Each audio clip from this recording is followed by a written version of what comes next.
പണ്ട് മുതലേ ഫങ്ഷൻസിന് പോകുക എന്നത് എനിക്ക് വലിയൊരു ചടങ്ങായിരുന്നു. പോകാറില്ല എന്ന് തന്നെ പറയാം. ഞാൻ പോയില്ലെങ്കിൽ നടക്കില്ലല്ലോ എന്ന് കരുതിയത് കൊണ്ട് മാത്രമാണ് ഞാൻ എൻ്റെ കല്യാണത്തിന് പോലും പോയത്. അങ്ങനെ ഇരിക്കെയാണ് എൻ്റെ ബെസ്റ്റ് ഫ്രണ്ട് അവളുടെ സിസ്റ്ററിൻ്റെ കല്യാണത്തിന് എൻ്റെ ഫ്ലൈറ്റ് ടിക്കറ്റും ബുക്ക് ചെയ്തിട്ട് ക്ഷണിക്കുന്നത്.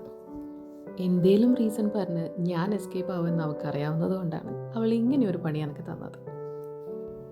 ആദ്യമായിട്ടാണ് ഒറ്റയ്ക്ക് ഒരു ഫംഗ്ഷന് പോകുന്നത്. അതുകൊണ്ട് തന്നെ മാക്സിമം പുറകിലത്തെ സീറ്റ് തന്നെ ഞാൻ പിടിച്ചു. അങ്ങനെ ഒരു ഗ്രൂപ്പ് ഫോട്ടോ ഒക്കെ എടുത്ത് നല്ലൊരു സദ്യയും കഴിച്ച് ഞാൻ നേരെ എൻ്റെ അമ്മയുടെ വീട്ടിലേക്ക് പോയി. അവിടുന്ന് എൻ്റെ കസിനെയും കൂട്ടിയിട്ട് നേരെ ലോക മൂവി കാണാൻ പോയി. മൂവി കഴിഞ്ഞപ്പോൾ അവൻ പറഞ്ഞു, നമുക്കൊന്ന് പയ്യാമ്പലം പോയാലോ എന്ന്. ഒരുപാട് വർഷങ്ങൾക്ക് ശേഷമാണ് ഞാൻ പയ്യാമ്പലം പോകുന്നത്. നല്ല വെയിലായതുകൊണ്ട് തന്നെ കാറിൽ തന്നെ ഇരുന്ന് കടൽ കണ്ടു.